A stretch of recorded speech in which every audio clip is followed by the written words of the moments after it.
Gratitude is important because, as Father Martin, who was a Catholic priest revered on the recovery speaking circuit, would say, it's the queen of emotions. Gratitude feels good. Feeling good is cool, but way more important than feeling good is what gratitude actually does. It changes us. It changes us from whiny, needy, expectant, high-maintenance people into humble, thankful, generous, content people. If I'm experiencing gratitude for something, I'm not thinking about what I don't have. There's not room for gratitude and want. Queen of emotions. And the nice thing about gratitude is it's the antidote to resentment, neediness, anger. If I'm in a state of gratitude flow, it's hard to be angry. It's hard to be angry, to be resentful of another person who didn't do something the way I wanted it. And I've long had the idea for those in recovery that if one is in a state of gratitude and if one is also seeking ways to be of service to their fellow man, they will not relapse. They will stay clean and sober, and they will have victory over their challenges. And I've said that many times, that gratitude and service work are the most amazing, strong alloy in the world. Gratitude is an easy one because it feels good. It feels way better than anger. Being jealous or resentful doesn't feel good, but yet we seem to use that as a default so much of the time. And I was challenged one time by a dear friend to write about gratitude. For 5 days, put up 3 things a day I was grateful on social media. So I did. The others quit doing it after 3 days. Well, years later, I was still doing it and ended up writing 2 books of what I call gratitude, daily doses of God's imperative. From the idea that taking a daily dose of gratitude is like taking a tonic. It smooths things out. It's like taking a good antacid when your stomach's been gnarly all night. It's just like, yes. It's a spiritual elixir. It really is. And I could go on all day about its benefits. I just find it a wonderful, wonderful thing. The thing you have to be careful with when somebody's barely got one nostril above water is not to be flippant with them and say, well, be thankful that you have access to water today. You try to touch them where they're at. One little thing, and you can almost always find one little thing. A homeless person can say, well, I had a good meal. I was in a meeting with people who understood me, non-judgmentally, and they told me to come back. Most prostitutes don't get asked to come back, especially when they've aged out of their jobs and they're no longer attractive. They come back, and she could genuinely feel the love. And I think what was actually going on was a gratitude transaction, because she realized, oh, at last there's a place I can just settle down. I don't have to do my dastardly work anymore, and I don't have to be the target anymore, and I can just find out who I am. It starts with a meal. And so you just reach the tiny little place where they're at. And the main thing, if you feed them, hug them, and love them, you probably won't mess up too much. And gratitude will get inside of that. And it's a really good experience. And I've always found gratitude to be the most wonderful payment or salary in the world for anything. I go out to the State Psychiatric Hospital regularly and take meetings, recovery meetings out there to the patients.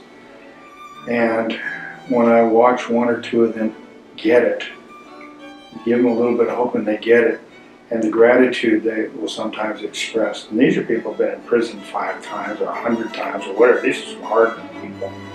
And when the gratitude melts them down, it's the most beautiful thing in the world. And I couldn't imagine taking money instead of that. And if they paid me to go out there, then it would feel transactional. It kind of ruin it. But the gratitude is a wonderful payment for that. So I'm going to keep doing it because everybody wins with that. Yes, you have to be a little careful. Am I doing this? Am I doing stuff for other people because it feels good, or because I'm getting gratitude back as a payment? Think of them more as a byproduct. We learn to do we do the right thing because it's the right thing, and most of us know what the right thing is. But we're all human, and people that act on a stage in a live theater they're not going to do nearly as well if they don't get the audience giving them back something. They need laugh tracks, they need applause, they need the energy from the audience. I've seen a million times where I've gone to a final rehearsal to photograph it, and I've been the only one in there besides the one taking notes and the director, and it's as flat as can be. And then there's opening night, same lines, same people, same everything, and it's utterly transformed by the energy that the audience gives back and the actors feed on there. And they're humans, and so they get that feedback. And if I go someplace and take a meeting or do whatever it is I'm doing, and I get gratitude back, I feed on it. It's an energy transfer. And happily, it's one that doesn't ever have to be depleted. And it's not one that I ever have to use up or run out of, and I can't just give to somebody else faster than I get it. It's almost a pay it forward thing. And gratitude is just an affective state that when we get into it, people like to be around it. And so when people give me gratitude, then I have gratitude because I can tell them that going out to that hospital is the most special thing I get to do all week. And it really, really is. I love going out there. And I make sure they know I'm not out here because I get paid and I'm not debriefing with staff or anything else. I'm here because I want to be here with you people. Because I want to see your lives get better. And there's no reason in the world for your lives to not get better. We just start making different choices and we get different results. And I'll tell people, write down 5 things a day you're grateful for. And I'll tell them, they're all whining about being in that place. And I say, there are thousands of people that would like to be where we are at this table. The state has 1 psychiatric hospital, and you're taking up beds that people will never get access to. You're in a safe place, you're in a clean place, you get 3 meals a day. Some of the staff out here are magnificent beyond words, and they come here because they love you patients. They're not here to make big money. They love you patients. And there's lots of things you could write out about that are good reasons to be here. And when we start to look for the good in life, we find it. And gratitude is a wonderful way to start looking for the good things in life. And when you start writing them down, you'll find that your thinking just starts to change over time. So it's a little bit of a chicken and egg. Am I doing something because I'm going to get gratitude, or am I doing it because I have gratitude? And it kind of probably floats both ways. And I don't worry about it too much because I figure I just go do the next right thing. I think cultures need milestone places. They need times. It's like a lot of us think we need a Sunday. But I think nationally we need to have those points on the calendar where, okay, this is when we set this time aside for something special. I personally rather like Thanksgiving.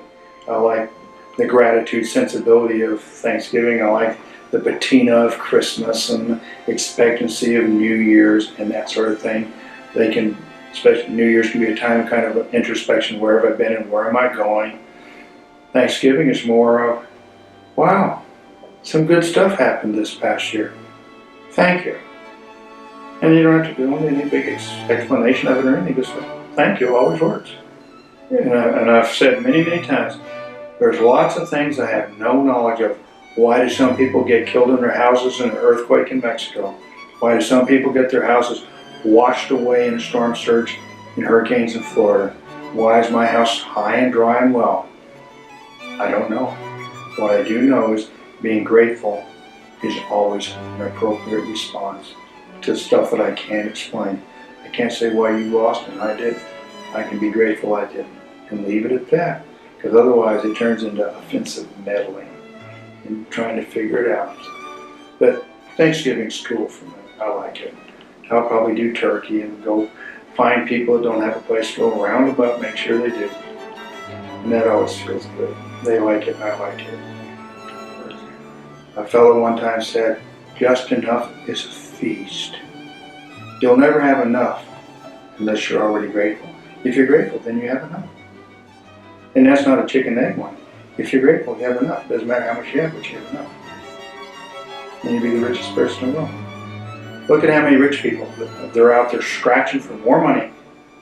They don't have enough because they're fiercely giving all their time and energy and resource getting more. They don't have enough. People sleeping on park benches that have enough, they're richer. And they're in lower tax bracket. And a lot less complicated.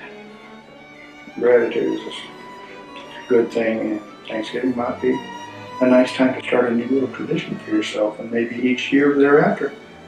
You each take turns reading from your prior year's gratitude journal. You might like what's there. You might find out your brother's actually glad you're alive, even though you're a tormenting older sister or whatever it is. Good surprises.